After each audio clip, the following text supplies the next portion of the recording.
Anisha Fuji Ariyanti. Kenalin, nama aku Istiqomah Jana Ainiza. Halo, kenalin, nama saya Alina Madani. Kenalin, nama saya Intan Permatasari. Di video kali ini kita bakal membahas tentang sistem koordinasi. Kita simak videonya yuk. Hah? Sistem koordinasi? Kok aku baru denger ya? Sini aku jelasin. Jadi sistem koordinasi adalah sistem yang mengatur kerja pada organ-organ tubuh. Sistem ini berperan untuk memerintahkan sebuah organ agar dapat bekerja sama dengan baik. Struktur koordinasi dibagi menjadi 3, yaitu sistem saraf, yang kedua sistem atau alat indera, yang ketiga sistem endokrin atau biasa disebut dengan hormon. Kenapa hanya 3? Karena ketiganya termasuk sistem regulasi atau pengaturan dalam tubuh manusia, seperti yang dicontohkan tadi. Nah, ada contoh nih, ketika kita menonton drama tragedi, terus ada cerita sedih banget, pasti kan kita tiba-tiba menangis. Terus contoh lagi, ketika kita menonton, pasti indera penglihatan kita akan menyampaikan rangsangan ke otak. Nah, selanjutnya otak akan mengartikan dalam bentuk aktivitas atau rasa. Misalnya, perasaan emosional. Terus, ketika ada stimulus di mana tubuh memberi respon emosional, maka sistem endokrin akan bertugas untuk memproduksi dan melepaskan hormon ke sistem indera penglihatan, sehingga air mata kita akan keluar. Jadi, sistem koordinasi ini benar-benar bekerja sama untuk menjalankan fungsi tubuh dengan baik gitu loh. Nah, sekarang kita akan menjabarkan macam-macam sistem koordinasi manusia agar teman-teman semakin paham.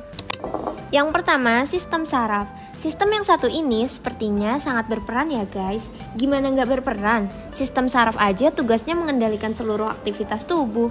Jadi, sudah nggak diragukan lagi kalau perannya sangat besar dan sangat penting bagi tubuh manusia. Simpelnya, sistem saraf merupakan sistem penerimaan dan pengolahan informasi. Semua hal yang kita lihat, dengar, rasakan, pokoknya semua informasi yang masuk ke dalam tubuh kita akan diterima dan diproses oleh sistem saraf. Cara kerjanya gimana sih? Yang pertama, sensor atau yang menerima informasi. Selanjutnya, informasi tersebut akan dikirimkan kepada otak dan sumsum tulang belakang. Nah, di keduanya akan diproses dan diterjemahkan. Setelah selesai diterjemahkan, maka akan disalurkan ke organ tubuh yang membutuhkan. Kalau bingung, kalian bisa lihat videonya ya. Jadi sekarang sistem atau alat indera. Teman-teman udah tahu kan sistem kita terdiri dari indera penglihatan, pendengaran, penciuman, perasa, dan pengecap. Masing-masing dari indera tersebut memiliki fungsi yang berbeda. Hubungannya apa sih dengan sistem koordinasi? Di dalam alat indera tersebut ada ujung saraf yang peka terhadap rangsangan namanya reseptor, teman-teman. Nah, jadi reseptor itu meneruskan informasi ke otak atau sumsum tulang belakang. Nah, alat indera itu adalah bagian yang berfungsi untuk menerima setiap rangsangan dari luar. Yang ketiga, sistem endokrin. Sistem ini merupakan sistem regulasi yang menghasilkan hormon, dan hormon itulah yang akan meregulasi atau mengatur tubuh. Simpelnya gini, sistem endokrin adalah sistem regulasi dengan kelenjar tanpa saluran. Kok tanpa saluran? Terus kalau kelenjar tersebut mau ngeluarin hormon atau senyawa, gimana? Jawabannya adalah lewat peredaran darah yang kemudian disalurkan ke organ target atau yang membutuhkan. Hormon tersebut dikeluarkan oleh kelenjar yang terdapat di dalam tubuh. Gangguan sistem koordinasi dibagi menjadi 4. Yang pertama, epilepsi. Sudah tidak asing bukan dengan gangguan yang satu ini? Epilepsi merupakan gangguan yang terjadi pada sistem saraf manusia, di mana terdapat kelainan pada neuron-neuron yang ada di otak. Gangguan ini bisa disebabkan karena kelainan metabolisme, kerusakan otak saat kelahiran, infeksi, kecelakaan, dan tumor. Yang kedua yaitu Alzheimer. Gangguan yang satu ini ditandai dengan menurunnya fungsi otak sehingga daya ingatnya menurun. Biasanya yang mengalami gangguan saraf ini adalah orang lanjut usia. Yang ketiga yaitu diabetes.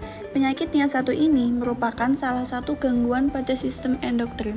Ini terjadi ketika kelenjar pankreas tidak bisa menghasilkan insulin yang cukup bagi tubuh. Selain itu, bisa juga terjadi ketika tubuh tidak bisa memanfaatkan insulin yang dikeluarkan tersebut dengan optimal. Penyakit yang terakhir yaitu buta warna. Penyakit yang satu ini merupakan gangguan pada sistem indera manusia, khususnya penglihatan. Penyakit ini merupakan kondisi di mana mata sebagai reseptor atau sensor tidak bisa membedakan warna. Dengan begitu, informasi yang akan ditransfer ke saraf pusat tidak akan maksimal. Biasanya penyakit ini menurun loh guys. Nah, itu dia penjelasan mengenai sistem koordinasi pada tubuh manusia. Semoga kalian paham ya. Dadah!